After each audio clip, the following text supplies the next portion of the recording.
Hello, everybody. We're going to get this celebration started, and we're super excited about our class of 2025.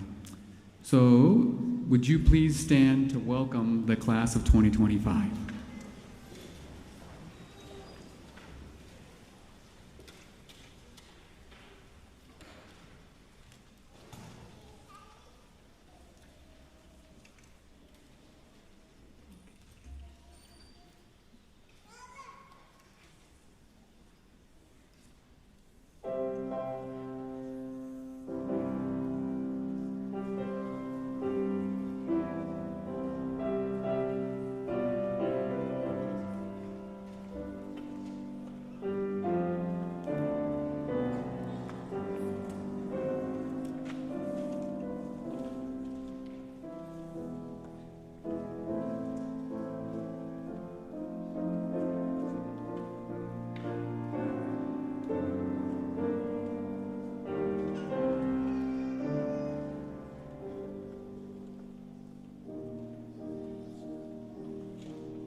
You may be seated.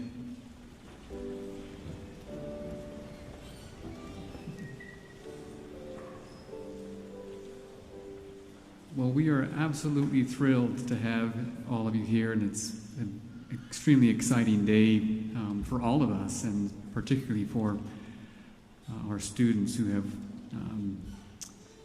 well, given up a lot of sweat and tears, we might say, to get to this point, and we're just delighted to have them. We welcome everybody to our graduation celebration of the Idaho State University Physician Assistant Class of 2025. I'm Jared Papa. I'm Program Director of the ISU and College of Idaho PA program. Our program is taught across 3 campuses, Pocatello, Meridian, and Caldwell, Idaho, and in partnership with the College of Idaho. Today we are proud to have all campuses and both institutions represented as we come together to celebrate the incredible milestones with all of you here today. This is truly a great day of celebration. It marks years of hard work, disciplined study, and an unwavering commitment to the future. But it also reflects the support of families, friends, educators, and staff who have walked this journey with the graduates. So thank you to each of you for being here today to honor and support them. A couple of little items. We are privileged to be in a very beautiful and world-class concert hall, but along with that comes a little extra support with sound. So If you don't mind turning your phones to vibrate or turning them off, that would help so it doesn't echo throughout the hall. Also, as a pediatric PA, I completely understand that there are little ones in the audience, and sometimes they get the wiggles or have to let out a cry. So if one of your little ones or you yourself gets the wiggles and needs to step out, you're welcome to step out. And you can still hear from just outside the walls there. So thank you again for being here to celebrate. Also, I think our students would agree that we have the best faculty, staff, and medical directors in the nation as part of our PA program. In fact, many of our faculty and staff have been with us for 20 plus years, which is pretty incredible. And we would like to recognize them and everything that they have done in support of the class of 2025. Faculty, staff, and medical directors, if you would please stand. And if you're in the audience, please stand. And we would just like to applaud you for all of your wonderful work with the students.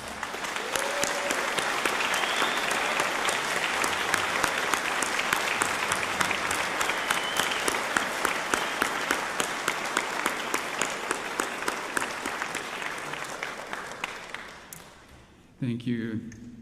I have the privilege and honor of actually, seeing the boots on the ground and the work that they do, and it is incredible. They put in extensive amount of hours and time for your education.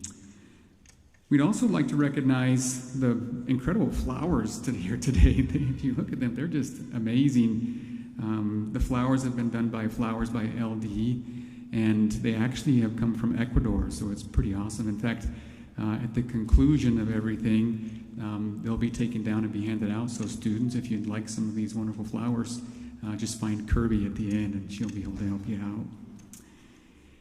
In addition to our faculty and staff, I would also like to thank and acknowledge a few people here on the stand with us today. Chris Owens is the ISU Associate Vice President of the College of Health Professions. Gabe Bargan is the ISU Interim Dean of the College of Health Professions. Latana Haney-Keith is the College of Idaho Dean of Graduate Studies and Vice President of Institutional Equity. And we'd also like to thank Evelyn Young, the talented pianist who's playing for us today. She also has a family member who's one of the graduates today, so thank you, Evelyn, for your beautiful music. Other distinguished guests who are here up on stand and will come up a little bit later will be introduced during the program as well.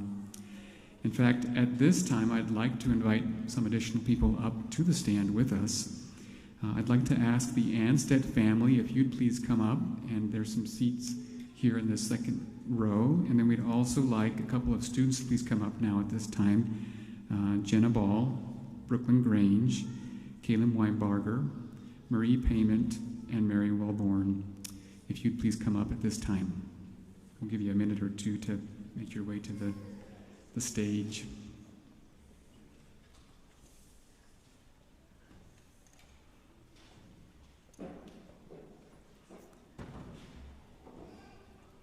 It's always really unique for us as faculty and staff to see the students at this point because we reflect about 3 years ago when they were doing interviews, and it just seems like the time goes by so quickly. We finally get to this point. I know not for the students necessarily, at least that first year, but it does go by fast. All right. We would first hear from Chris Owens and then from LaTanya. And so we'll invite Chris to come and share some words with us.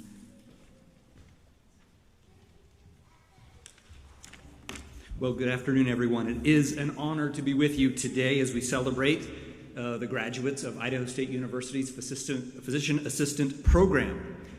You'd think I would have rehearsed that. My name is Chris Owens, and I serve as the Associate Vice President for Health Sciences here at ISU. And over the past couple of years, I've had the chance to get to know some of you, at least a little bit, as I've had the opportunity to lecture in ethics and pharmacology in your first didactic year, although that probably feels like a long time ago. So while my home department is the College of Pharmacy, in my current role as Associate Vice President for Health Sciences, it's a perk to be able to get to know the students and faculty of many of our programs and participate in events like this. The Kasiska Division of Health Sciences, as you probably know, is the largest academic unit at Idaho State University. It encompasses our health sciences infrastructure and academic programs and includes the University Health Center, the Family Medicine Residency Program, the Meridian Health Sciences Complex, the Area Health Education Centers Program, and 2 colleges. The oldest college on campus, the College of Pharmacy, and the largest college on campus, the College of Health. And the College of Health, of course, is what houses the different programs such as nursing, physical therapy, dietetics, public health, speech-language pathology, and, of course, the PA program. In my role at the division, I often get the chance to speak on and participate in interprofessional educational type of activities, and I have seen firsthand the power of a well-functioning team.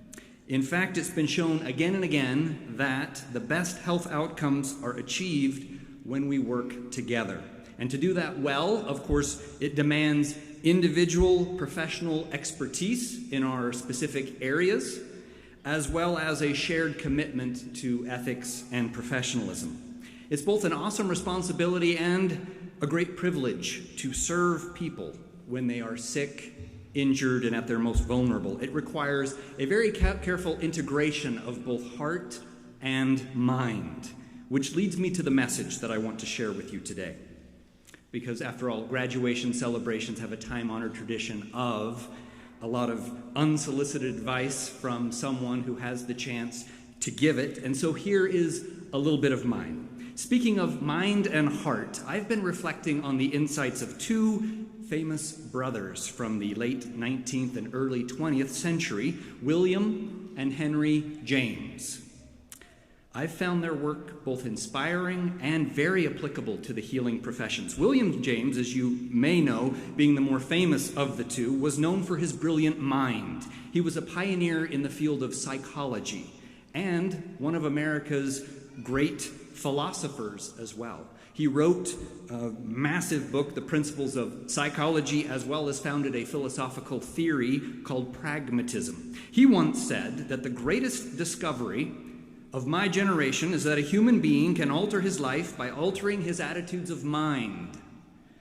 Now, in fairness, I think that insight may have been discovered prior to his generation, but it's still a very important point. And I think as PAs, this is an important part of what you do every day. You empower people to believe that things can get better.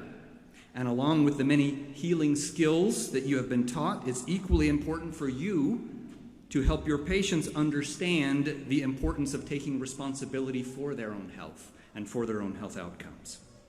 But as important as that insight is from William James, it's actually the heartfelt contribution of William's younger brother, Henry, that I want to leave with you. Henry was a novelist and once wrote, and this is truly one of my all-time favorite quotes, he said, "There are 3 things in human life that are important. The first is to be kind.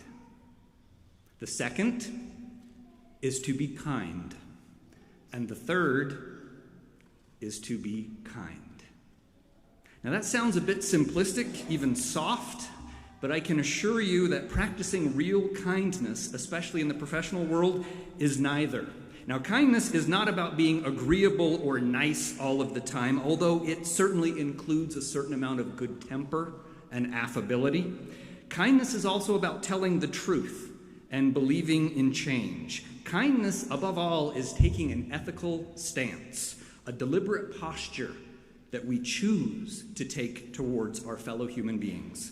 And so, inspired by Henry James' turn of phrase, I've come to believe that kindness has at least 3 parts. First, kindness is a general state of benevolence, a foundational sense of goodwill to others. This is the classic meaning of the word.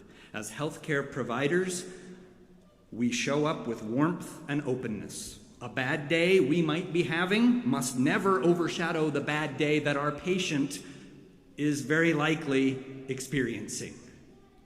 Second, kindness is compassionate courage, what the author Brene Brown calls the belief that clear is kind. This kind of kindness means setting boundaries, asking tough questions in constructive ways, and speaking truth respectfully. It requires clarity, integrity, and a willingness to wade into discomfort. And of course, this is what we sometimes have to do as healthcare professionals. You'll need to do it, probably already have, with your patients, with your colleagues, with others that you encounter. This aspect of kindness reminds us to respect the truth and to help others really be their best selves. And third, kindness can also be transformative, even disruptive. This kind of kindness doesn't just soothe, it strengthens. Its focus is on growth and improvement. It looks ahead and around at the structures in our communities, the laws, the policies, the institutions that might need reform or change. It asks, what can I do to make things better? It's what we might call kindness to future generations. Kindness, then, is a difficult path. So when Henry James said to be kind, to be kind, to be kind, to me it's not just rhetorical flourish, and it's not just a naive, repeated plea for politeness. It's a call to professional excellence. Because in healthcare, kindness is not just a personal virtue, it's part of a professional ethic. It's a moral commitment that leads to greater human connection and well-being. So, that's enough of my unsolicited advice. So let me now close with 3 charges, and again offer my congratulations to you all. First, the charges. First, number 1, wherever you go next, I want you to remember. Remember what you've been taught. Remember how proud we are of you and what you have become here at Idaho State University. Remember what you've learned from your instructors and from your patients. 2, stay connected with us here at Idaho State University. Mentor students and interns. Donate your time, your talent, even your treasure to the school where you got your start.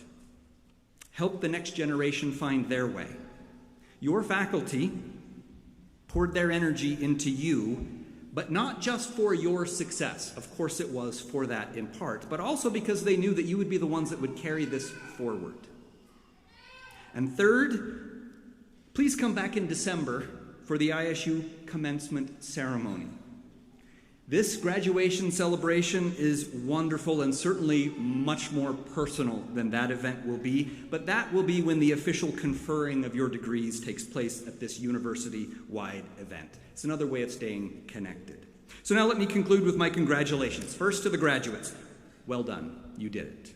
You earned this through long days and nights, a lot of effort and support, sheer will and determination. Enjoy this celebration because you've earned it. To the families, friends, and loved ones, thank you for your sacrifices, your encouragement, your support. They couldn't have done it without you. And to the faculty, thank you for your hard work in mentoring these students and being there for them, teaching, guiding, helping them to become the professionals that they now are. And to all of us, may we go forward as the James brothers might have admonished, with wisdom and courage, with mind and heart, but most of all, with kindness at the center of everything we do. Congratulations, graduates, and thank you.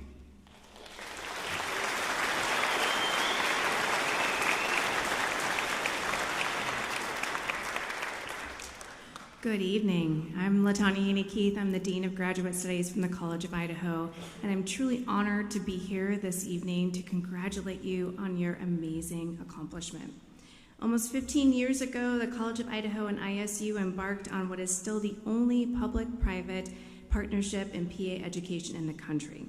And just a year ago, with the amazing collaboration with our ISU colleagues, the college launched its first doctoral program, the Doctor of Medical Science, as a furtherance of our commitment jointly to PA education and the importance in our society.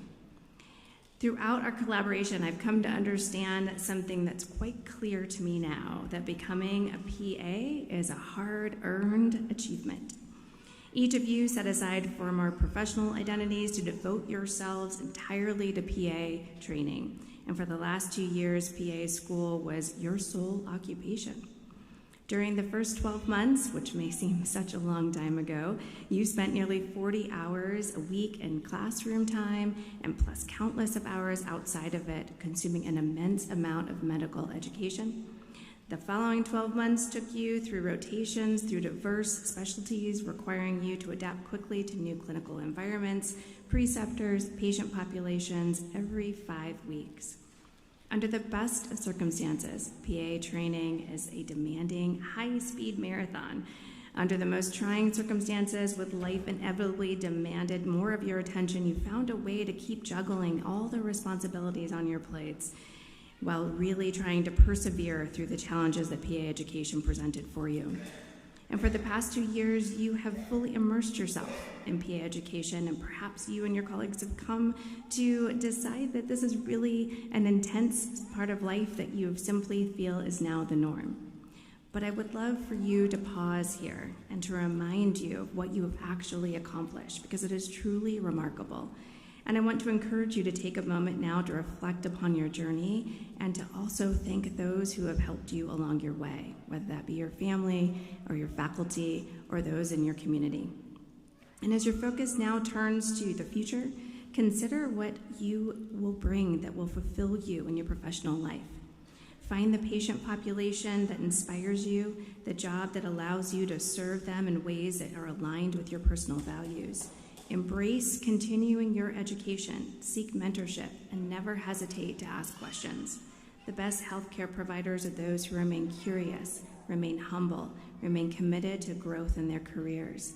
Become a mentor yourself, sign up to Precept students, or return to ISU or the College of Idaho to give lectures or to help with those proctor patient simulations. Participate in professional organizations, and remember that your professional communities are abound here. The support is here for you at ISU and the College of Idaho. You are joining a profession that is rich with a history of service and innovation. PAs have been providing high-quality education for over 57 years, and you are now part of that tremendous legacy. Whether you work in urban or rural settings, whether you support underserved areas, practice in emergency departments, primary health clinics, or in surgical suites, you carry with you the education, the values, and the reputation of being both a Bengal and a Yote. So with that, I congratulate you, and I can't look forward to what you will do with the future of your careers. Thank you very much.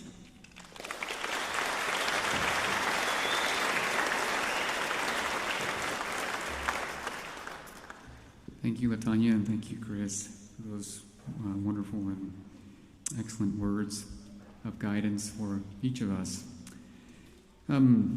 This year's graduation celebration is particularly meaningful because we get to celebrate something else a little bit too as part of this, and that is the life of our very own Dr. Richard Anstead.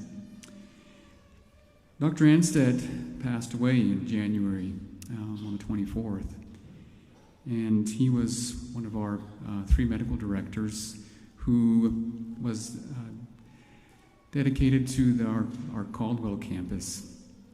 And hopefully within your own papers that you received today, you can see a little tribute to Dr. Anstead that's there, and I'd highly encourage you to please read that and recognize the amazing things that Dr. Anstead did for the PA program, but also for people across the world. In fact, I wrote a little memoir myself. I'm going to share that memoir, and then I'm going to read some of the messages from current students about Dr. Anstead. And while I read the students' memoirs, we'll show some little images of him on the screen. But this little memoir I titled My Grandpa in Medicine.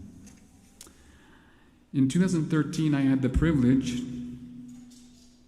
of meeting Dr. Richard Anstead. Though everyone just called him Dick, he preferred it that way. Titles didn't matter to him, but people did, and service did. To me, he became my grandpa in medicine. the kind of grandpa who's just witty, who carries a quiet wisdom and an unwavering belief that you can do and be more than you think possible. He believed in me, and then he took me by the hand, and he showed me how to believe in myself. In 2017, he brought me to Haiti because he wanted me to witness firsthand what it was like to serve people in greatest need, just as he had served in Port-au-Prince after the 2010 horrific earthquake that shook Haiti. That was Dick's way: quiet leadership, deep compassion, and an unshakable conviction that if people could just see the need, they would want to serve too. He didn't serve for recognition. He simply showed up again and again with humility and heart. Because of Dick, the ISU PA program has international clinical rotations for students in Belize and also now in Guatemala. Also because of him, he inspired me to begin a medical mission trip with the G3 Foundation that goes to the Dominican Republic. And we've been doing that for 11 straight years now. Honestly, I couldn't even begin to count how many humanitarian trips Dick went on. He didn't brag about them, but he shared stories of the people he met, and you could feel his quiet strength to serve and his unwavering kindness. His sole purpose was to help others, especially students, to help them fall in love with serving those in greatest need, not for recognition, but out of sheer goodness of their hearts. I remember a time when he and I were flying back from a mission trip in the Dominican Republic, and I just illustrate this to show his determination and commitment to serving people. As we were flying from New York back to Boise, one of the engines went out in the plane, and we had to make an emergency landing in Chicago. Dick was a little up there in years at the time, and he wasn't the fastest in movement. He went with a cane. But I had rearranged flights to jump on a new plane to get to Boise, and it required us to go all the way across the entire airport in Chicago. And so when we hurried off the plane, I said, "Dick, why don't you get a wheelchair and we'll have somebody push you?" And he said, "No way, Jared, nobody's pushing me." And so I said, "Well, Dick, we got 10 minutes to get across the airport, and it takes 20. And he said, "I'll make it." And I said, "Okay, well, let's go." So I started walking, doing a little speed walking, and every once in a while I'd look behind, and there was Dick right behind me, trugging along with his cane, going as fast as the man could go. And he did. He trucked it all the way across the airport. And just as that door was about to close, he and I snuck in and got off the plane. Dick admitted to me a few years ago that he knew he needed to hang up his mission service outside the country due to his health, but he just couldn't let go because he loved it so much. And so he continued to serve over and over again. I say to Dick, thank you for your friendship, your belief in us, and your example. You lit the path of service, and we will keep walking it. We love you, we miss you, and we will carry on your legacy forward. I would now like to share some memoirs from students, and we have a little video, a clip of Dick. These are quotes specifically from students. Dr. Anseth was such a great teacher, and I count it an honor to have been in his physical exam pass-off group. I think of him every time I read in chest x-ray and remember to check for lung vasculature to rule out a pneumothorax. He once showed us an image where many of us missed it, and it was one of those moments that really sticks with you. It was clear that he truly cared, not just about shaping us into skilled clinicians, but also to be better people. He placed a strong emphasis on giving his time to others. I always appreciated the stories he shared from his time volunteering in the Dominican Republic. He would really light up when he talked about his experiences. He truly made a lasting impact. Another student said, "He was a great doctor, teacher, and human. Even with his age, he understood that the world was always changing and didn't fight the change. Instead, he adapted to it and wasn't stubborn about it.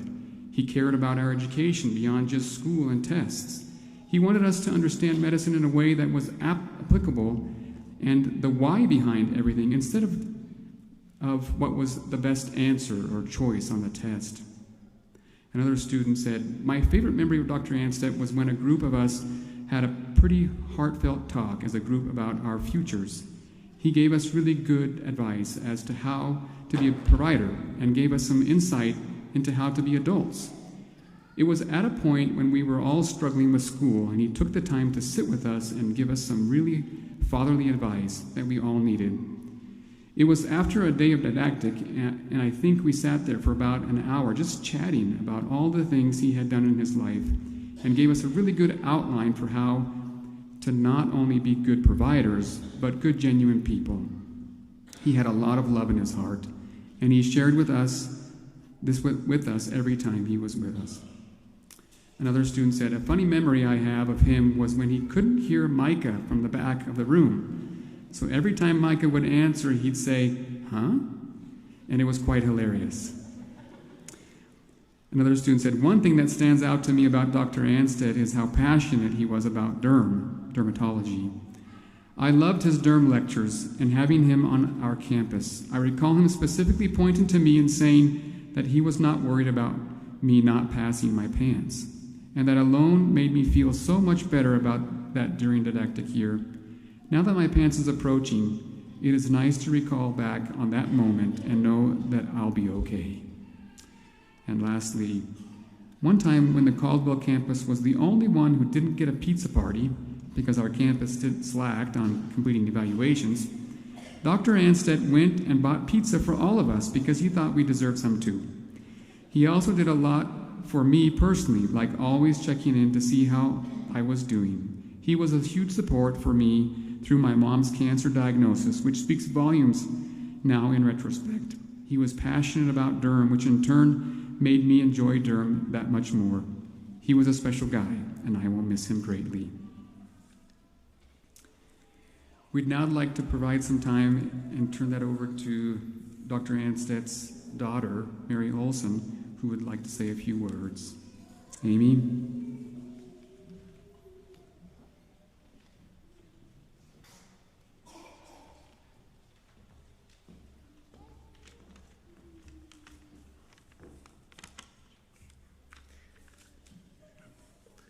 First and foremost, I want to congratulate each of you on your accomplishments and wish you all the very best as you move forward in your careers. It is truly an honor for me and my family to be here today in recognition of my father. This program and your journey through it meant everything to him. His love for teaching, his passion for learning, and his deep commitment to mentoring students helped carry him through the final moments of his life.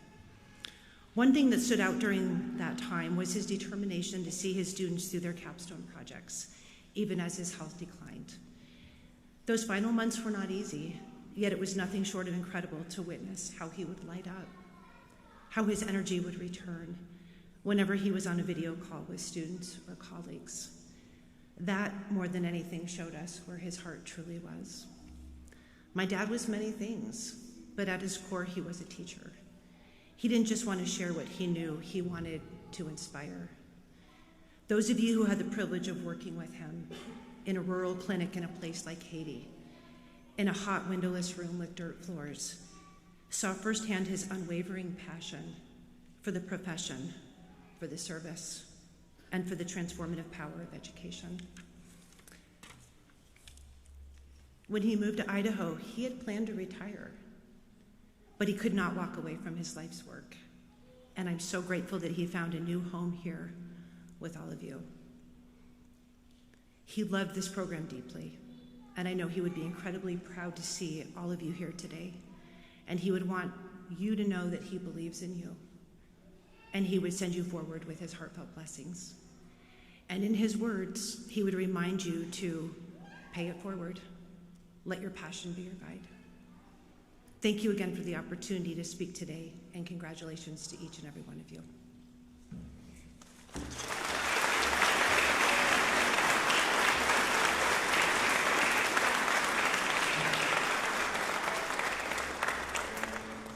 Dr. Anstead really was wonderful for all of us.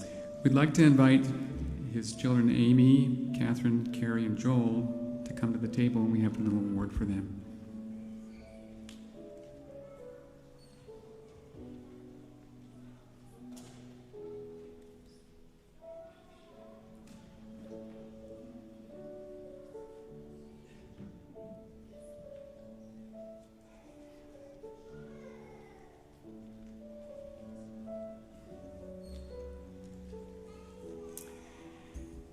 We are grateful that Dr. Anstead shared much of his life with us and appreciate him and his family. We'll now continue on with our celebration with the Walter A. Stein Preceptor Recognition Awards. Walter A. Stein was the inaugural program director for the ISU PA program, and his legacy carries on in outstanding educators, and we'd like to recognize those today. Those we recognize by a few students, and so we'd like to first invite up Jenna, and then Brooklyn, and then Caleb, who will present the Walter A. Stein Preceptor Recognition Awards.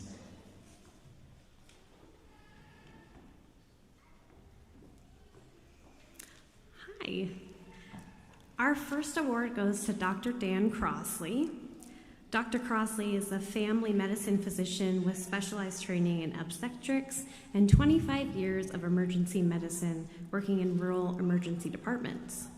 He is a graduate of the University of Washington and completed residency in Sioux Falls, South Dakota, where he spent 15 years in the U.S. Army working as an Army physician. Dr. Crossley practices all aspects of family medicine, including wellness visits, care of chronic diseases, acute medical conditions, office procedures including joint injections, and he enjoys teaching students about medicine and complex medical cases.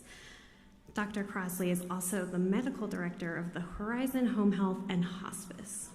Dr. Crossley grew up in a rural community of Council, Idaho, on a family cattle ranch and has a passion for hometown care. He has helped out so much with the Idaho State University PA program and has mentored so many students, including myself. So thank you, Dr. Crossley.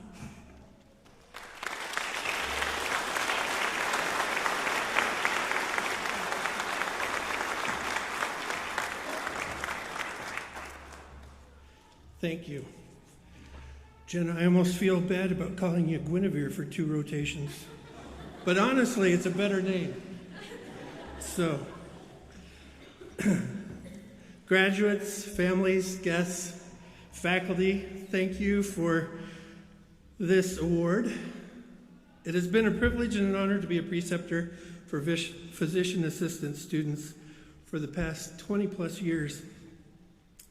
I told him I don't think I do it well, I just did it long enough. The students get younger or I get older. I tell them, you're young and smart, and I'm old and experienced, so we'll make a good team. I enjoy having students to mentor. They push me to keep learning so I can try and answer their questions. I hope the students learn and benefit from me as much as I benefit from them. I came to appreciate and respect the work that PAs do while I was in the Army. Myself, 1 PA, and 20 medics are tasked with providing health care and services for 600 soldiers. And after 1 year of basic residency, they grant you the title of battalion surgeon. In the military, where we were frequently scattered on different missions, different bunkers, different roadblocks, you have to rely on the PA because I still can't be in two places at once. After the military, I have had a physician assistant in my clinic helping with patient care since being established in Mountain Home. I realized that in the Army I couldn't do my job without a PA, and when I got to Mountain Home, I still realized I do this job better with a PA. They are indispensable in providing care in our clinic. I was thrilled and excited 20 years ago when they asked if I would precept for the ISU physician assistant program. I felt it's a great time to help and to share some of my experience. So, I just want to review some of those things that I've learned. Number one, it is okay not to know everything. Those of you who think you know everything just annoy all the faculty that do. So, patients are going to ask you questions about medicines, about procedures, about their diseases that you are not going to be able to answer, and that's okay. Every week my PA comes and says, I have this question about a patient, and I get to say, yeah, that's a good question. I don't know. So it's okay to say I don't know. But it's also important to tell them, we'll find out. You can do research. You can now do e-consults. You can refer to a specialist. But it's okay to not know. Number two, sit down and listen. Studies show that if you come into a room and stand and spend the exact same time as if you go in and sit, when they ask the patient later, they will tell you that the person standing didn't take time with me, didn't listen to me, felt rushed, and so sit down when you go into a room. Also, if you only type on a keyboard, they also don't feel like you're listening. When they first came out with electronic records, they sent me to Meridian to work with a physician who was supposed to be I don't know what the terms are. He was good at it, and he was supposed to show me how to do it. And we were in with an old guy, and he was sitting there typing on his laptop, and the old guy says, he comes in and plays the same computer game every time. So don't be that person either. Number three, touch the patient.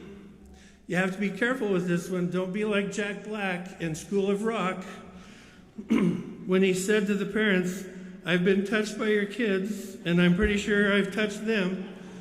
But just keep in mind, patients want to be touched. They want you to examine them.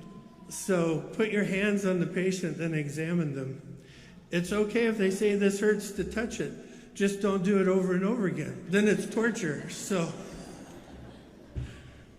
number 4, learn something personal about your patients. Unfortunately, my students will know that I do this too well, so they get to sit for 30 minutes while we visit about everything and then do 12 minutes of hurried review your medical problems. But patients want to be more than a diagnosis. Hello, Mr. High Blood Pressure, how's your telomesartan? So learn something personal about the patient so that they feel like you're listening and you know them. Number 5, have fun. The old saying, find something that you love to do and never work a day of your life. Hopefully that's true. Enjoy the profession. There is huge benefit to providing care for people. But, like Will Turner told Captain Jack Sparrow, you still have to do the job, Jack. So try and find a life-work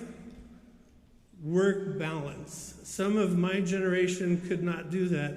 We live to work and work to live, and that can be hard. But you still have to keep up on your charts, come to work, see the patients. Thank you again for this recognition and honor, and congratulations, graduates. Thank you.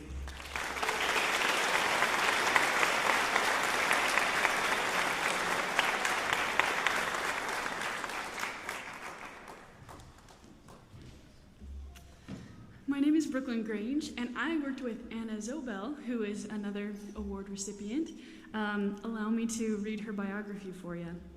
So Anna, hold on. Okay, Anna enjoys taking the time to educate patients, and she enjoys time with her family. Okay, I'm sorry. Never use your phone for these things. Okay, we're in business. Anna earned her associate's degree from Ricks College, her bachelor's degree from Idaho State University, and her master's degree in public health from Brigham Young University. She completed her second master's degree at Idaho State University to become a nurse practitioner. In her free time, Anna enjoys the outdoors, exploring new places, and her family. Unfortunately, Anna was not able to make it today, so we'll make sure that we send her her award, but if everyone doesn't mind, please give a good round of applause for Anna. We're so grateful.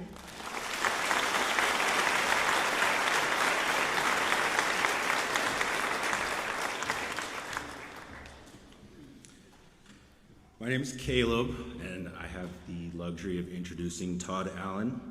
Todd is a certified physician assistant and has a certificate and added qualification in psychiatry. He holds a master's degree in business administration from Northwest Nazarene University, and he also has his master's in physician assistant studies from Midwestern University in Glendale. He's been practicing psychiatry since he started in the PA profession for over 10 years now in a number of different settings. He's been at State Hospital South up in Blackfoot for the entirety of his career, as well as spending time at corrections and in the outpatient setting. He works with the adult population in areas of depression, anxiety, the schizophrenia spectrum disorders, bipolar disorders, PTSD, ADHD, and personality disorders. In my time with Todd, just a brief story, because I feel like it's necessary. Day one, he told me and Dakota that by the end of the rotation, when we took our test, we would have the highest end of rotation score out of any of the tests we'd taken. I left that day and I told Dakota, man, this guy's got a big head. Fast forward 4 weeks, and both Dakota and I had to walk into his office after we took our test to inform him, congrats, you were right, thank you. Todd took time every week to sit us down and go through the EOR blueprint, made psychiatry simple in a way that most of my rotations didn't. He also took time at the end of the rotation with his MBA to talk a little bit of finance with us, which I also did not get in many of my rotations. Todd really went above and beyond, and he deserves the award. I will say I still dream nightmares in past tense, just for you. Thank you.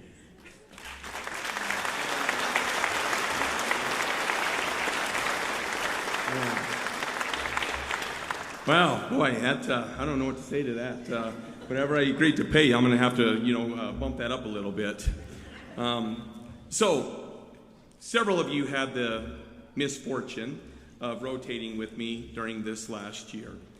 I was sitting here and I'm thinking about the process that I went through when I decided to go to school to become a PA. I remember getting that matriculation agreement and thinking, holy cow, I'm going to PA school. I was so excited. And then a week into it, I'm like, oh my gosh, what the heck did I do? I know what that's like. You get through the didactic year, you get out there in the clinical year, and you think, I don't really know anything. What am I supposed to do now? And you get out there and you meet your preceptors, and you go through your rotations, and you think, oh my gosh, this rotation is never going to get over. And before you know it, the 5th week is there. You go in, you do your end of rotation exam, and you're on to the next one. And you keep thinking, oh my heck, I'm never going to get to the point of graduation. And then you wake up one day, and it's like, it's graduation day. I understand. I know. I was there myself. I just want to say congratulations to each and every one of you, because unless you've gone through the PA program, you have no idea what it is like. There are days that you want to throw your hands up in the air and say, that's it, I quit, I'm done, I can't believe I could do this. And then you talk to your family, you talk to your friends, you talk to your classmates, and you're like, okay, I can do this. And you keep moving forward. And then you get to this day. Not everybody can say that. So you guys need to be very proud of the accomplishment that you have made. I wish you all the very best, and good luck to you in your careers. Thank you.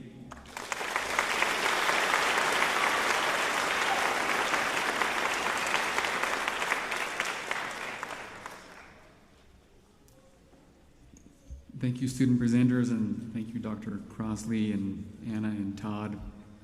We all know that without our wonderful preceptors, we really wouldn't be able to get to this point where you're well educated and prepared to get out there and take care of patients. Well, we began the Walter A. Stein Preceptor Recognition Award back in 2011, but we know that it actually takes a village to train students. They all do 8 rotations, and so they all have 8 preceptors. So this year we have added another acknowledgement award, which we call the Above and Beyond Recognition Certificate. We have listed 27 recipients in the printed program, which you have. You may have also seen their names up when you came in. We are grateful to everyone who has assisted in preparation of our students to become collaborative, compassionate caregivers, and it truly takes a village to train a PA student. We are now honored to hear from our PAS, which is our Student Society, class co-presidents, Marie Payment and Mary Wellborn. Marie and Mary.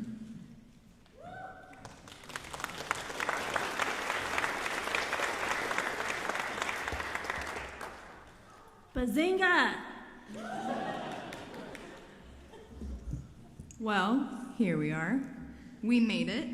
The day we've all been waiting for and looking forward to during those late nights studying and those early mornings studying. We want to take a moment to welcome all of our friends and our family that are here with us today, even those that are joining virtually. The past couple weeks have felt surreal that this program is concluding. Our last rotation, our last exam, our last time joining Zoom. Rest assured, though, it's not our final farewell listening to podcasts, studying flashcards, or answering practice questions, since we still have our boards to look forward to. But hopefully we can all sleep a little better knowing we have officially fulfilled the requirements of our master's degree. Let's take a moment to reflect back on some of these moments from the last 2 years. The anatomy lab was part of our welcome to the program.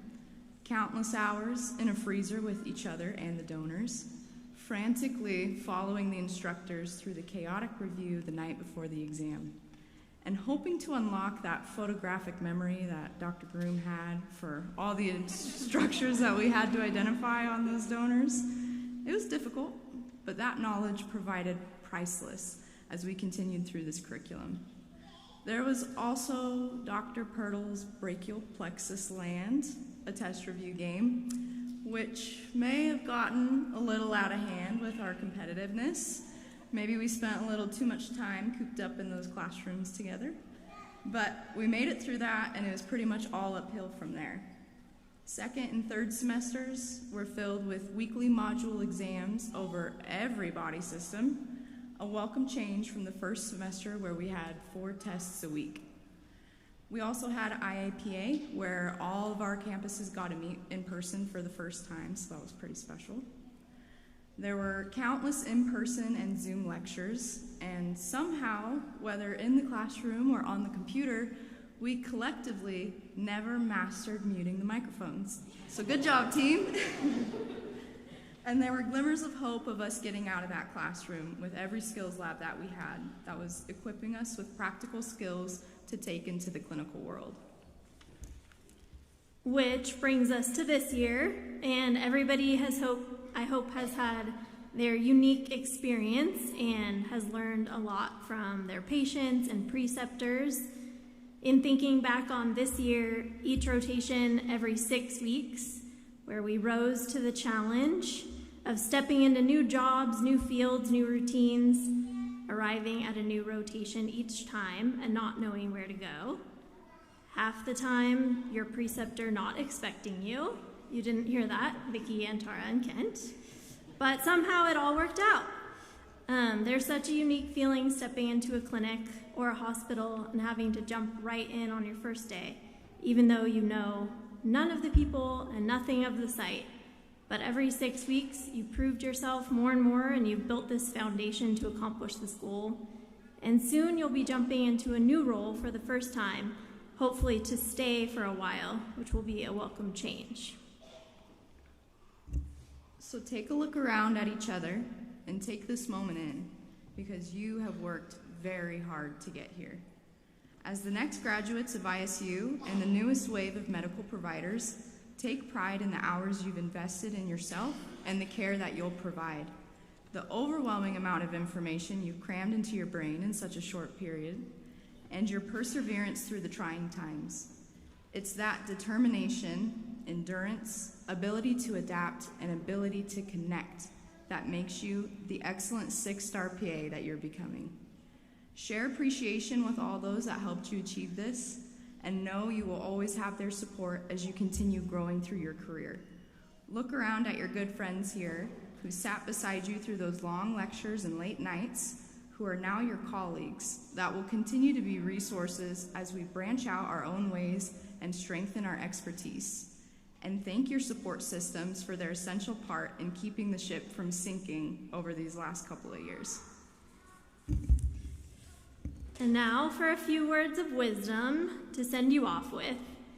I want everyone to imagine the kind of provider that you want to be, and remember to stay rooted in your why. Take what you've learned from the books and your experiences in school and also before school, and let that shape you. Some of those lessons were what not to do, and that's okay too. Those are also important lessons. My hope for each of us is that we never lose sight of advocating for our patients. There's so much going on right now in the country and the world and even in our community, and I hope we always prioritize the health and the safety and the care of our patients. And honestly, that's our responsibility as providers moving forward. And sometimes that might feel like you're going against the grain, and it might feel scary to be the voice that speaks up, but you might be the only voice that the patient has. I also want to take a moment to honor some family members that we've lost along the way. Emily's mom, Donna, and also Mary's bonus dad, Mike. I know that they would have been sitting proudly in this room with us all. And to anyone else in the class that's gone through a difficult time over the past couple of years, unfortunately, PA school doesn't stop when tragedy strikes. And I'm so proud of the resilience that this class has shown. There's also been a lot of positives too, lasting relationships, whether that be with classmates, faculty, or preceptors, and all the successes along the way, like passing exams and inside jokes, and even finding a job. And you should all feel very proud of what you've accomplished. With an abundance of lessons, both on PowerPoint and through our own experiences, offering immense growth professionally and personally. People will say that these past 2 years have gone by quickly, and at times I wouldn't agree, but that's a wrap on PA school, y'all. And I'm excited to see what everyone accomplishes in their careers ahead. It's the greatest joy to say, congratulations to the physician assistants of 2025.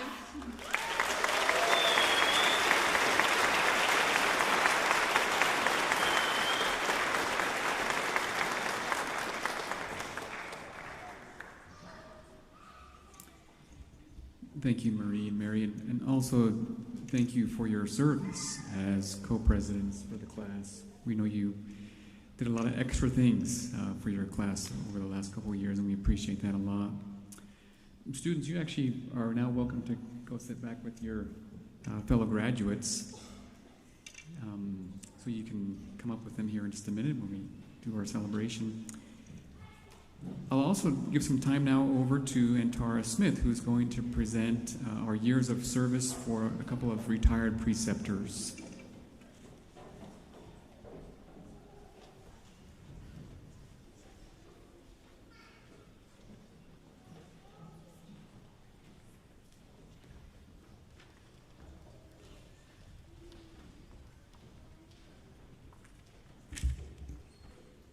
Thank you, Jared, and congratulations, graduates. This is awesome. Graduating successful students, as we've already heard, not only requires dedicated program faculty, but also, and perhaps more important, enthusiastic, caring preceptors. These preceptors are responsible for providing 576 rotations per year, guiding students in the real-world application of the mountains of knowledge they hold from the didactic year. It is my pleasure to recognize the efforts of two of these preceptors who have retired this past year. Dr. Randall Burr graduated with honors from the University of Utah School of Medicine. He completed his dermatology residency at Geisinger Medical Center. Dr. Burr has practiced in the Treasure Valley since 1993 and is the founder of Ada West Dermatology. Not only is he an affiliate faculty member at ISU's PA program, he is a faculty member at the University of Washington School of Medicine, University of Utah, Oregon Health Sciences University, and ISU School of Nursing. Dr. Burr precepted 21 PA students between 2016 and 2025. He has also employed several of our graduates over the years. Dr. Burr is married with 4 children, 8 grandchildren, and is an avid fisherman and hunter. I will remember fondly going to visit students at Dr. Burr's clinic. Typically, he would see up to 50, 70 patients a day, a lot of patients. He was very busy. And he would do a quick hello, how are you, Antar, let's go. And I would follow the team and the students with him, and he would take me on in to see patients. He cared greatly for his patients, and it showed, and our students. Dr. Frederick Foss has extensive experience in general surgery and trauma surgery. He has practiced both in large urban hospitals as well as rural settings. He has also served Director of Surgical Trauma Services and held teaching appointments in medical residency programs. Between 2009 and 2025, Dr. Foss has precepted 46 ISU PA students. Not only has he taken these students on for general surgery in Tillamook, Oregon, he has also allowed them and arranged for them to go into other specialties, both surgical and non-surgical, while there. Dr. Foss enjoys, in his spare time, activities with his family, reading, golfing, and cooking. One of the things I'll remember about Dr. Foss is he would occasionally call me on Monday of a first rotation. It might be 8 or 9 in the morning. It was first thing. And he, if he couldn't find the student, would be really concerned, really distraught, and I'd get a cell phone call from him. Where's my student? I'm concerned. Did they make it? Have you heard from them? And about the time he would finish those words, he'd say, I found him, never mind, I gotta go, bye. And that was the end. And so I know that he had genuine enthusiasm and concern for the students. These preceptors have given countless hours to ISU PA students as well as other learners, all while caring for the patients in their respective communities. We are grateful for their efforts and wish them the best in their retirement. Thank you.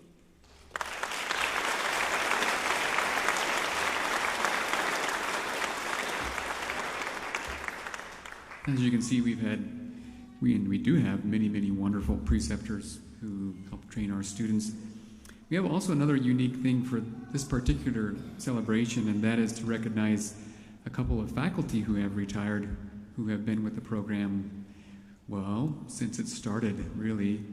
Paula Phelps is not here with us today, but she was one of the very first faculty to begin the PA program here at ISU and spent her entire 30-year career as a faculty member in various different roles, including the program director for 10 years. And we recognized her earlier today and gave her her award. We'd also like to recognize Mar Sparrow, who's here with us, who's his PA number, if you didn't know, in Idaho is number 35.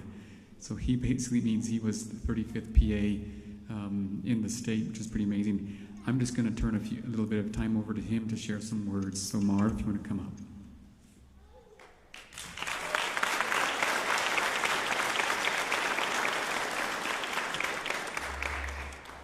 Well, I mean, it's kind of nice having your retirement at your graduation, but it's kind of out with the old in with the new to some degree. Being a PA has been a great career for me, and I know it's got a potential to be a great career for all of you. When I graduated from PA school, there were 17 PAs in the state. And now there's over 14 or 100 or 1,500 that are practicing in the state, and my number's 35, and I think they're going on 3,000, is what I heard was the nearest number for PAs. Once you get your license, as you apply, you'll be able to find that. I think you're going to be about 29 to 3,000. You know, and then I kind of look back, when I graduated from PA school, what was it like? You know, I mean, there were 17 PAs. I said, see, the Practice Act has changed 4 times. You know, we had chronic, stable, minor, acute. I asked the people in the Board of Medicine, what does that mean? And no one could ever tell me, but that's what our Practice Act was. And we've gone from that to a collaborative agreement, which is much better Practice Act than we've had, which I think with Jared and a bunch of us, we pulled through the legislature a couple of years ago. We're able to work in hospitals, we write prescriptions, we can write for controlled substances, and you know what? We also got it changed so you can own your own practice, because, you know, there was some question whether PAs could do that. So that's all in the laws now. My name, I graduated as a MEDEX, which is medical extender. I mean, that's what we were. And then I became a PA, a physician assistant. And now I'm going to be a physician associate. You know, so my name has changed 3 times for my profession. It's been a great profession, and I would do it all over again if I had the chance. Graduates, you've completed, as you know, one of the most difficult master's degree programs, and you should be very proud of yourselves for doing that. But today also marks the beginning of a journey defined not just by what you've learned, but by your commitment to be a lifelong learner. Medicine is ever changing, and your greatest strength will be your curiosity, humility, and willingness to grow. Every patient, every challenge, and every breakthrough will teach you something new. Embrace it. Embrace it. Lifelong learning is a responsibility. It's a privilege that keeps you sharp, compassionate, and impactful. And the world needs your knowledge and your care. Continue to grow. Be the best PA you can be, and congratulations and welcome to the PA profession. It's been a privilege to work with all of you.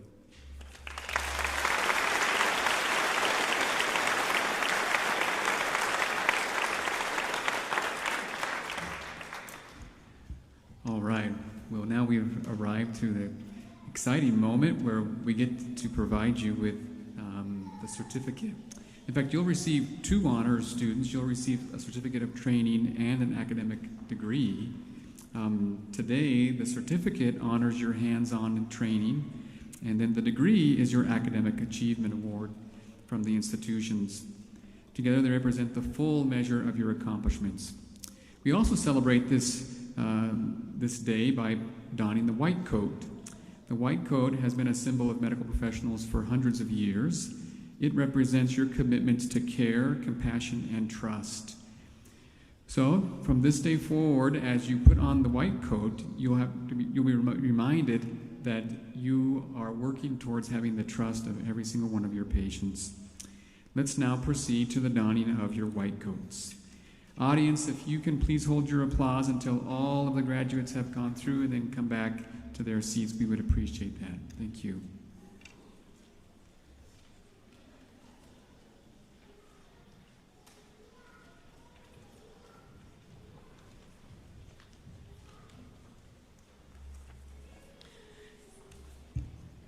Congratulations, class of 2025. I am so proud of all of you. You've put in countless hours of clinical practice, written reflection papers, and taken end-of-rotation exams. After surviving the DY year with the changes and challenges and weathered the technical glitches that we tried to fix in a hurry and sitting in the classroom for so many hours. Today, we are here to celebrate you. I know your family and friends are equally as proud of you as I am. So now you are taking your first steps in this next chapter of your career. So let's get this moment started. It's our chance to recognize each and every one of you. And we'll begin with advisor Vicki Allen.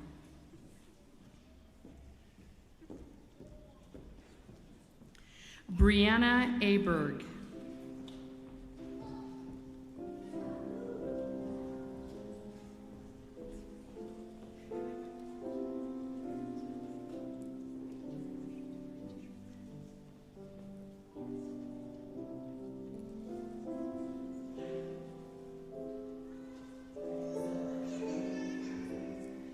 Riley Jimenez.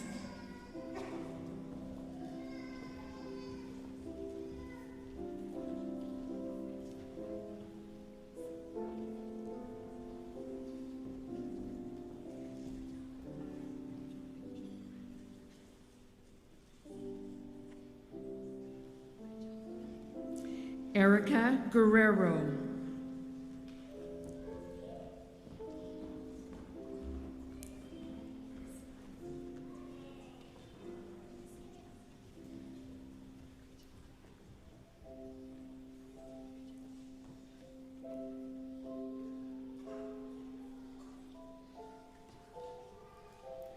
Reagan Perkins Jeeble.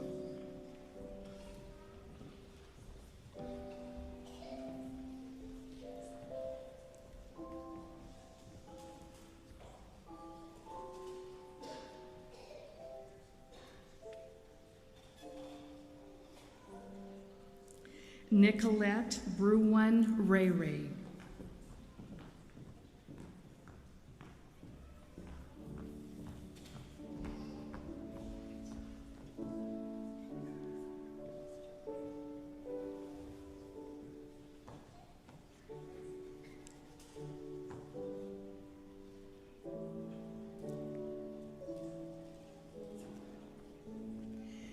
Devin K. Wernett.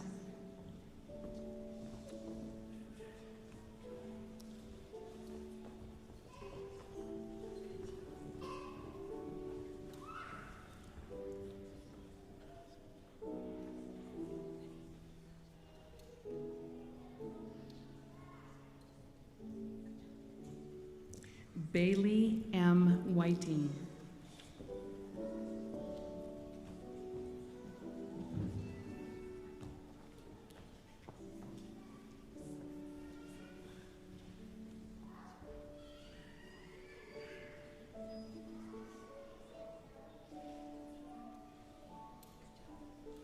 Advisor Cindy Bundy.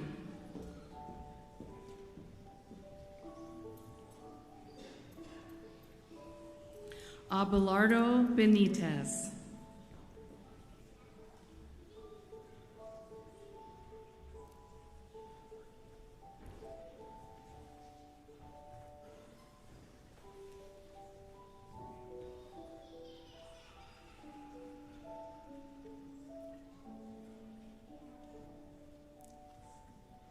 Jason Cottrell.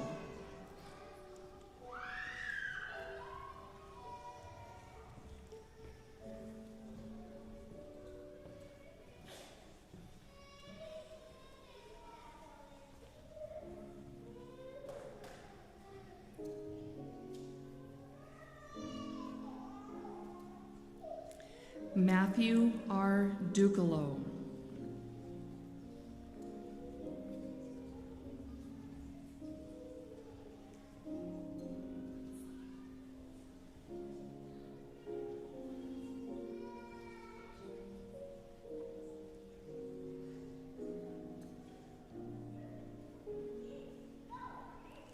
Briley Duncan.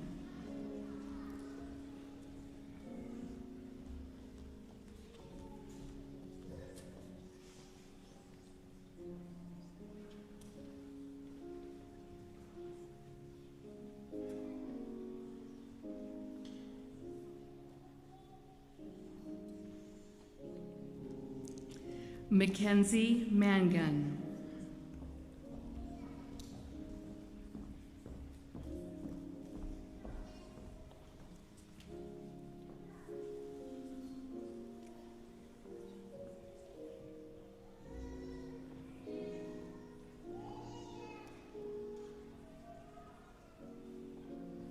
Hunter R. Mikowski.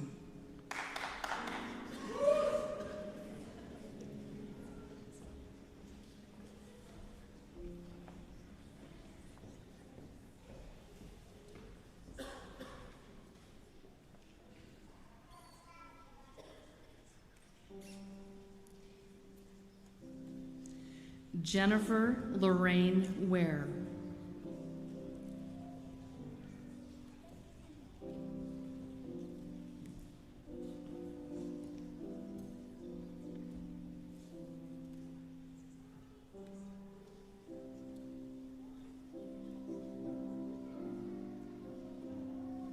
Advisor Sarah Maddox.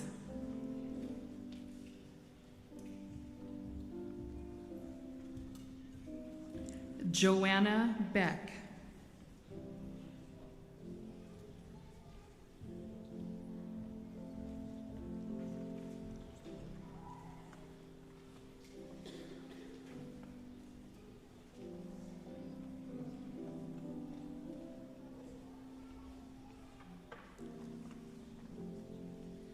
Micah Daniel Brandt.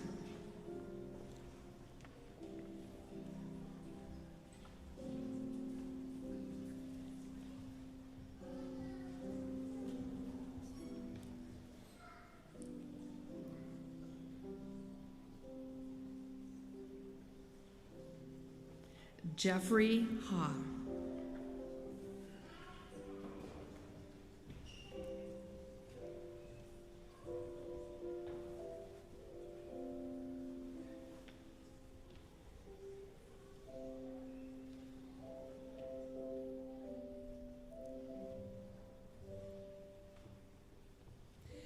Ashley Klink Trilhasi.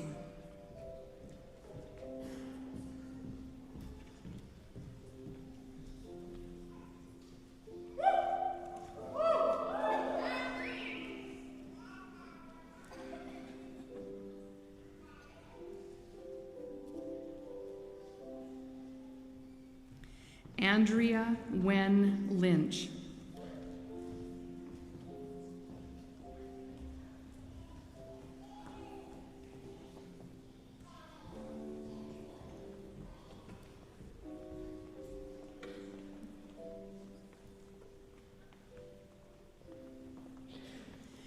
Benjamin Scott McNulty.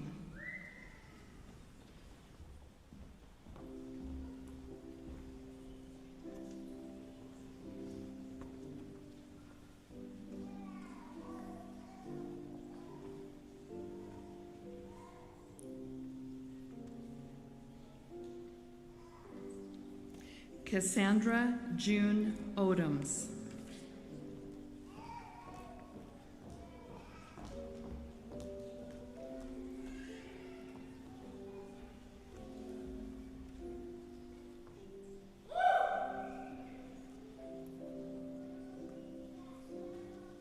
Advisor Dave Martin.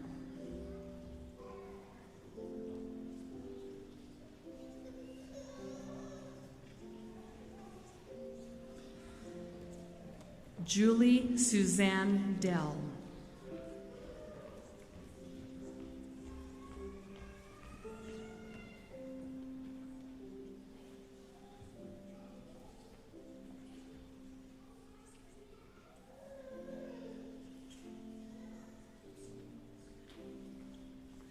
Logan A.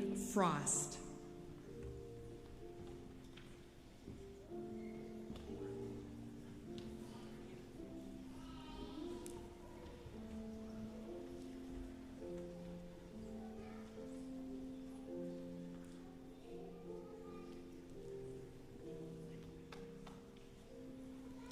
Seth Oliver Niblett.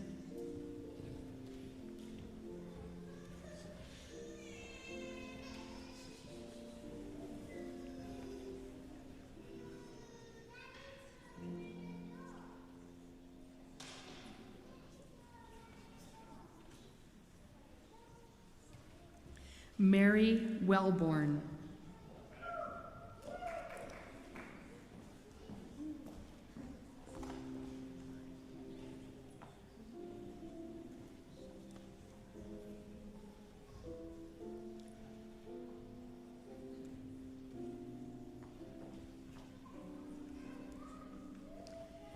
Caden Christian White.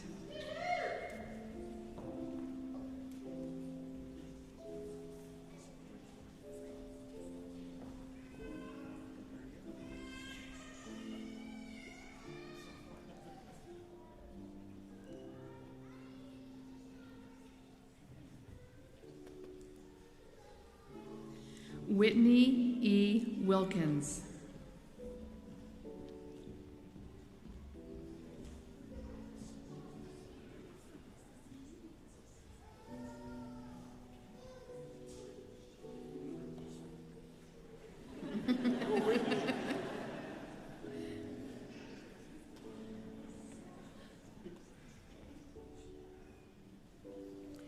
Caleb Roy Weinbarger.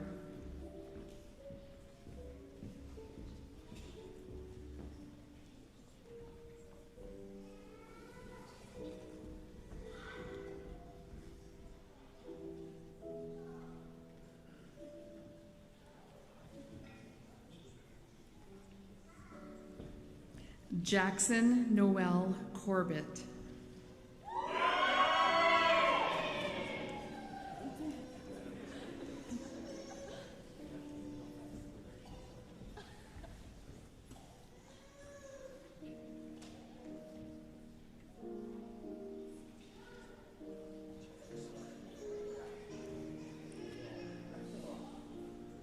Advisor Jared Papa.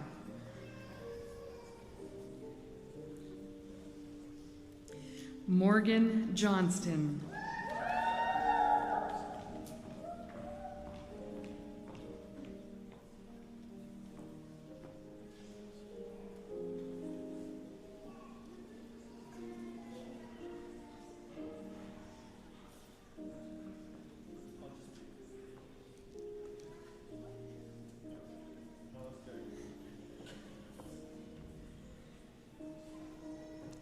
Sarah Chisholm.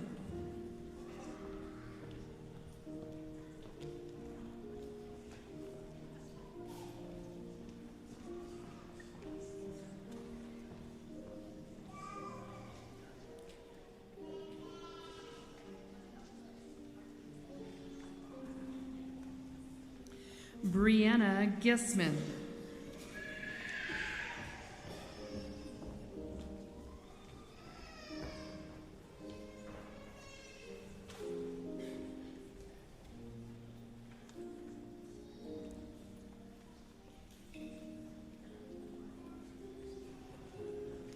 Dakota L. Hensley.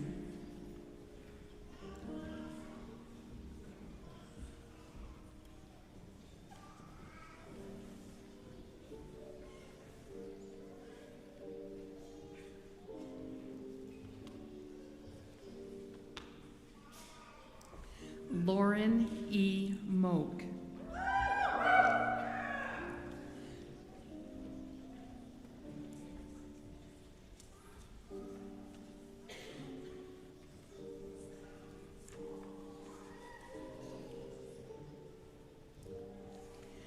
Sarah Faith Reinecke.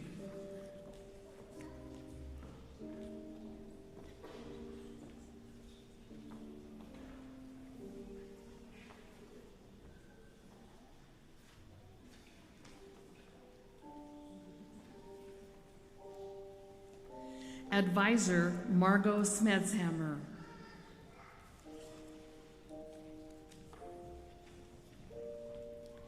Aiden Fitzgerald.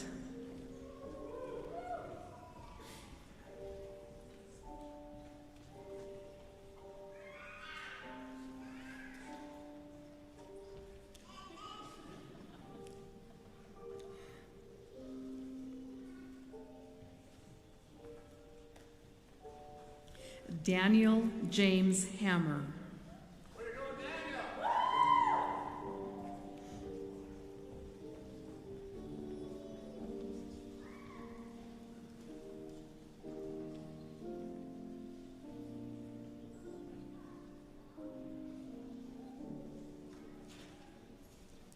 Andrew Kim.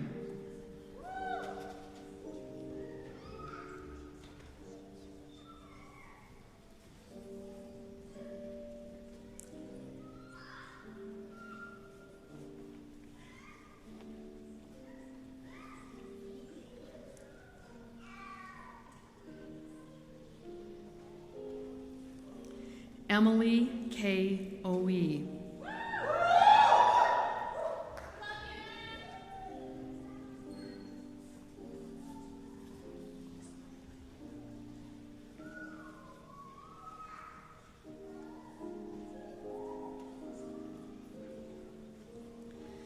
Alexis A. Peters.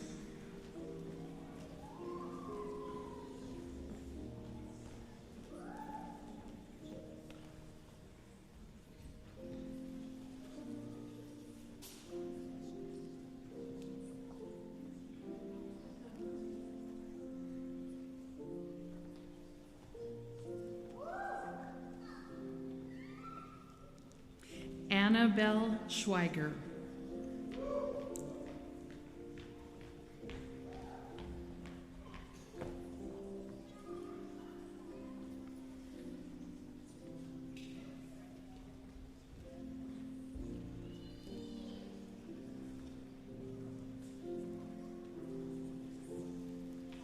Michael A. Wilson.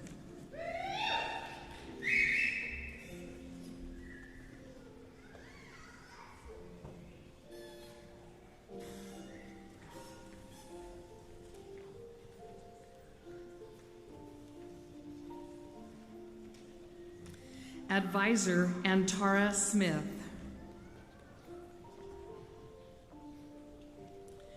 Genevieve Renee Ball.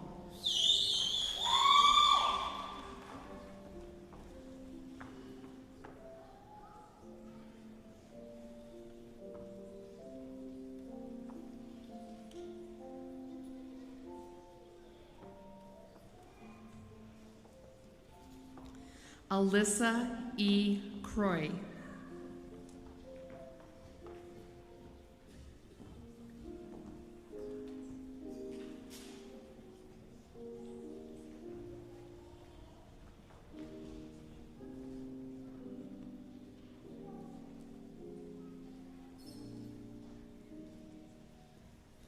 Brooklyn McNeil Grange.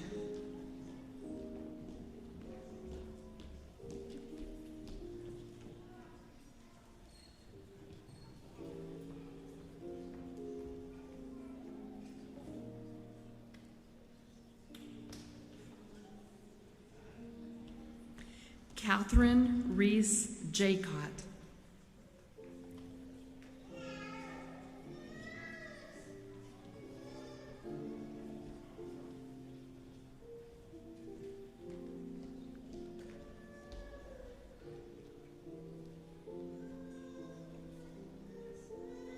Monica Helen Olszewski.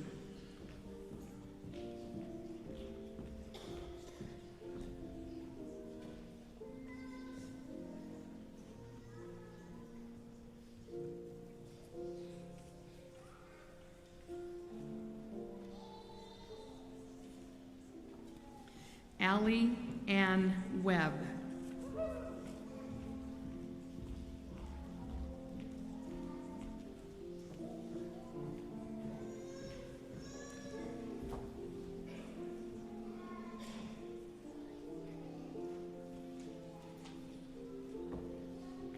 Advisor Marvin Sparrow.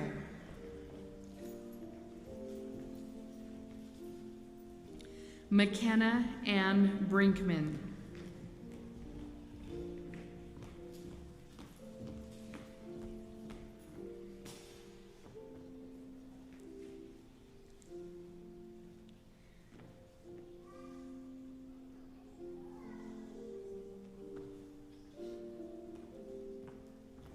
Nicole Douthit.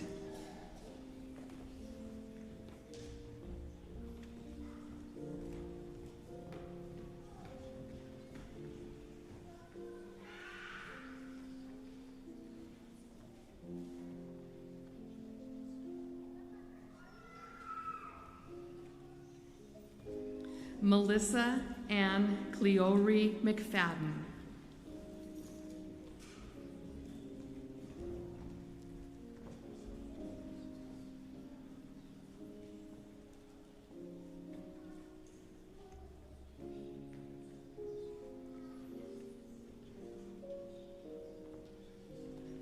Marie Elizabeth Payment.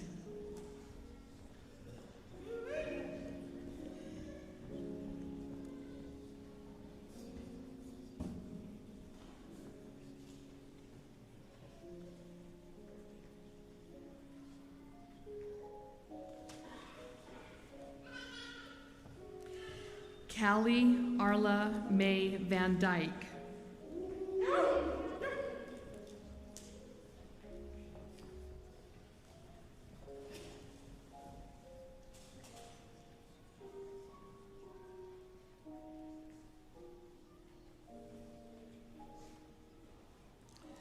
Liam A. Wickenberg.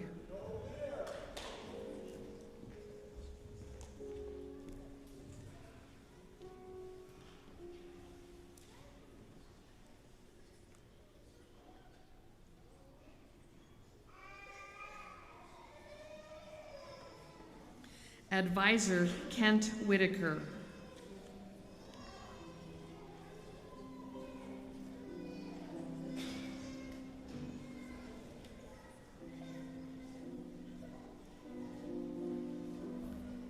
Michelle Green.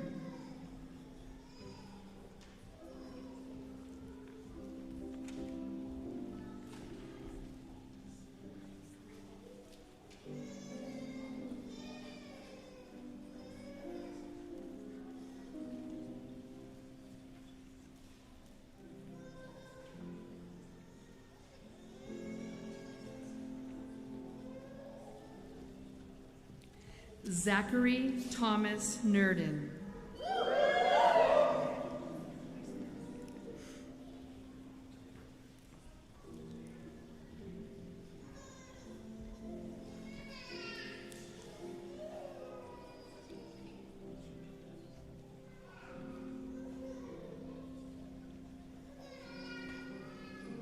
Joshua J. Peck.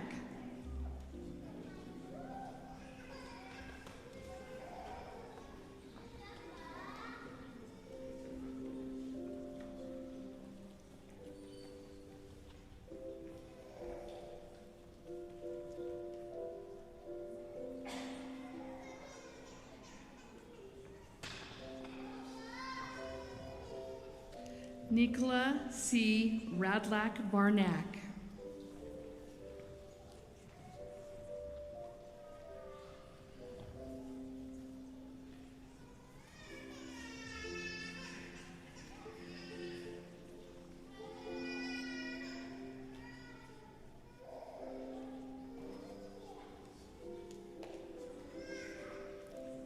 Ryan John Shonaboom.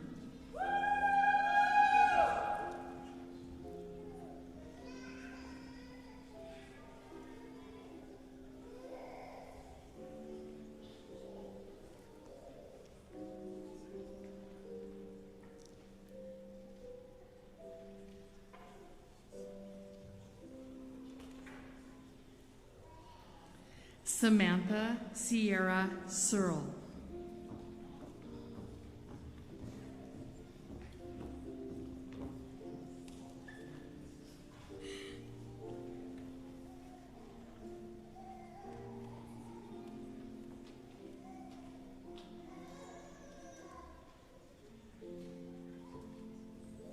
Mary F. Trusler.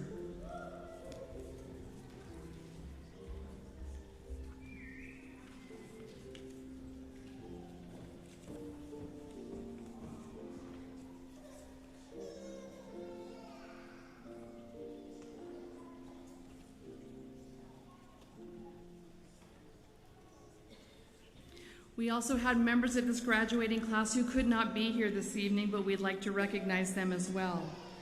Carson Taylor Lindsay, Christopher R. Reed, Caden George Johnson, Hannah Lee Lumberg, Brittany L. Ball, Elena S. Brown, Michaela S. McMahon, Michaela Miller, Hania Noel Shakalia, Hunter Nicole Marie Harrelson, Taryn Louise Jacobson, Tawny M. Rising, Hannah L. Schmidt, Elena Marie Flores, and 2 faculty members who couldn't be with us either, Jeff Johnson and Paula Phelps. Congratulations once again, class of 2025. You did it, and you rock.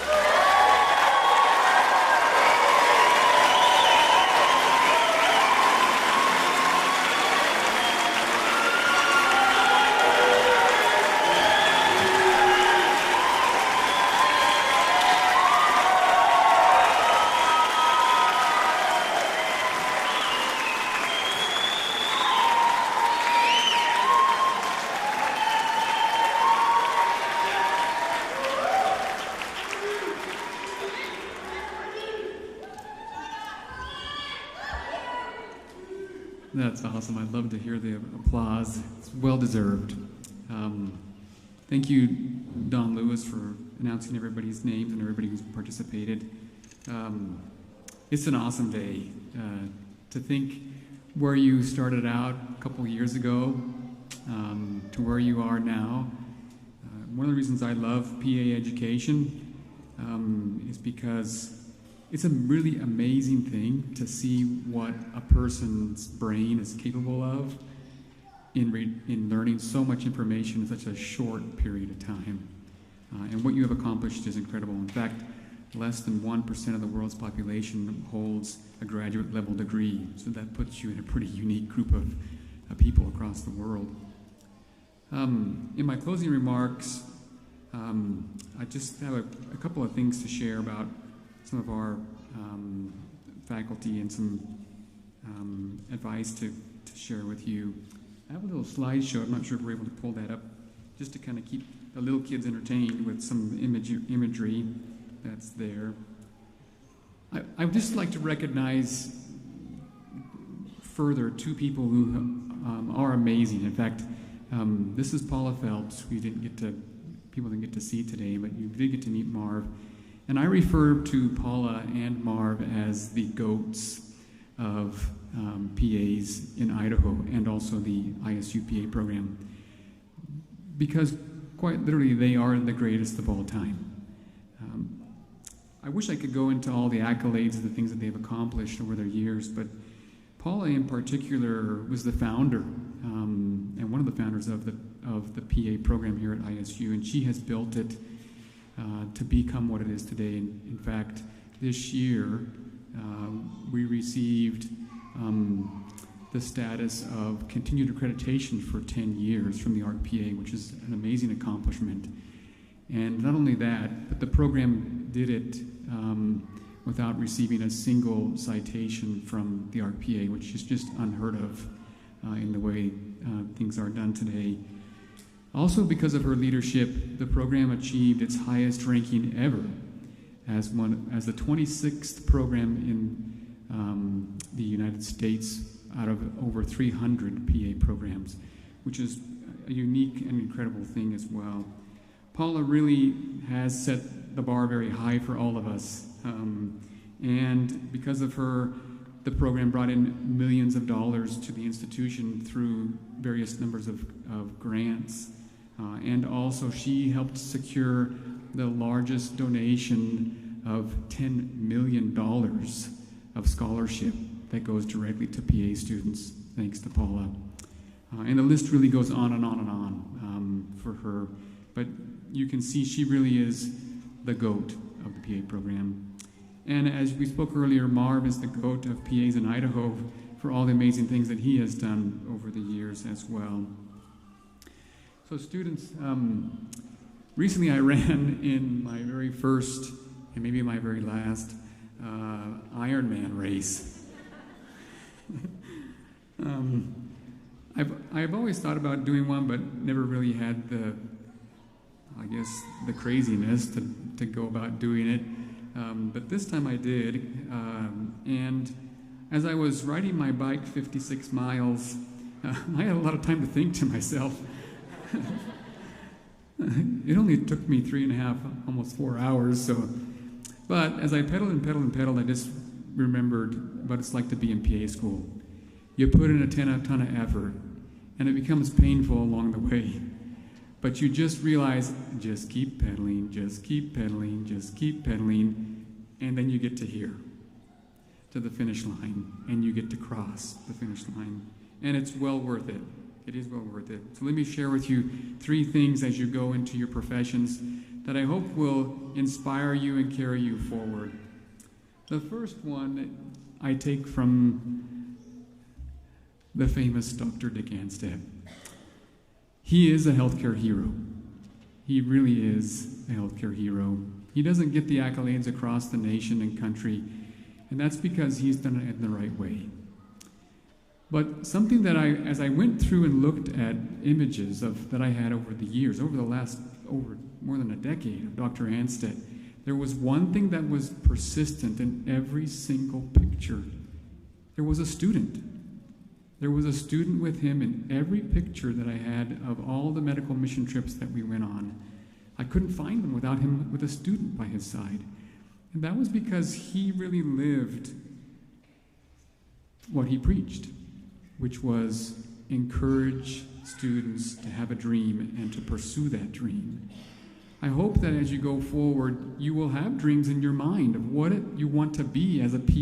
You've gotten to this point, and now it's time to jump forward and know who and what you want to be and believe in it. Just remember, Dr. Dick Anstead always believed in you, and he always will.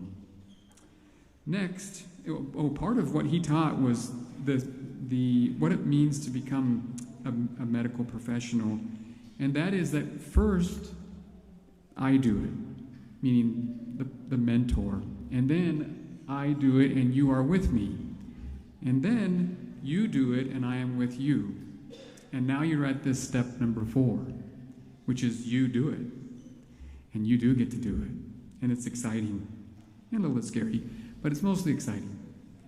But remember this number 5th step, which is you do it and someone is with you. That really does advance you to the next level of your own personal education. And as you've seen from the preceptors who we acknowledged today, you really do get a lot of joy out of working with another student along the way. The next thing I'd like to share with you is something I learned from Zach Nerdin recently when he was on a medical mission trip with me to the Dominican Republic back in March. And that is that you need to take the extra time for the extra person.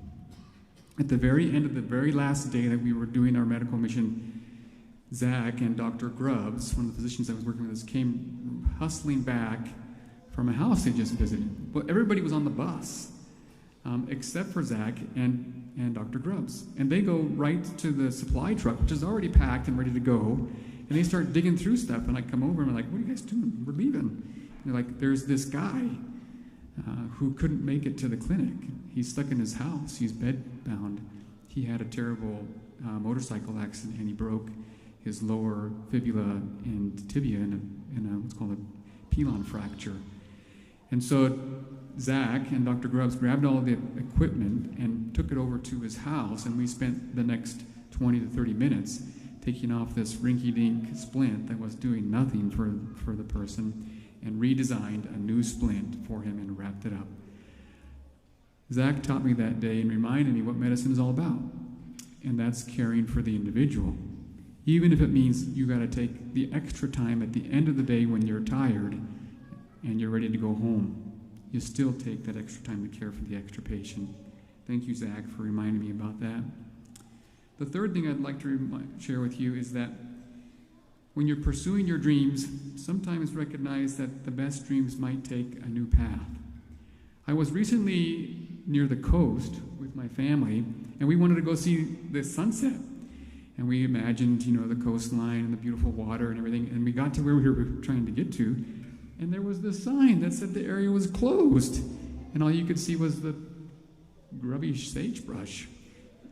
And the sunset in the background. And we were like, well, that's not what we were expecting. So we had to trek and find a different way, but eventually we found an even more breathtaking sunset by going a different path than what we had expected. I hope you'll recognize that sometimes in your career you have dreams and you have desires, and you should pursue those and achieve those. But along the way, it might take a little different curve, and you might end up with even more beautiful sunset than what you initially anticipated, and that's okay. It's all right to look around the other corners and find even better things that you might have imagined at first. So as you embark on your career, I remind you, 1, be the PA you dream of, believe it and be it. 2, take the extra time to care for the extra person. And 3, when pursuing your dreams, sometimes the dream takes a different path and it becomes an even better dream.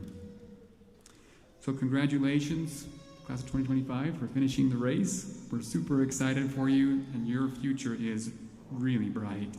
And you will do wonderful, amazing things out there in the world as you care for patients and you put them first. I'd like to thank everybody for coming today and celebrating the accomplishments of these wonderful individuals. After the graduates have exited the hall, please join us in the rotunda for light refreshments. The graduates will meet us after that they have taken their class group photo. So, Class of 2025, will you please stand and face your friends and family? I present to you the Class of 2025.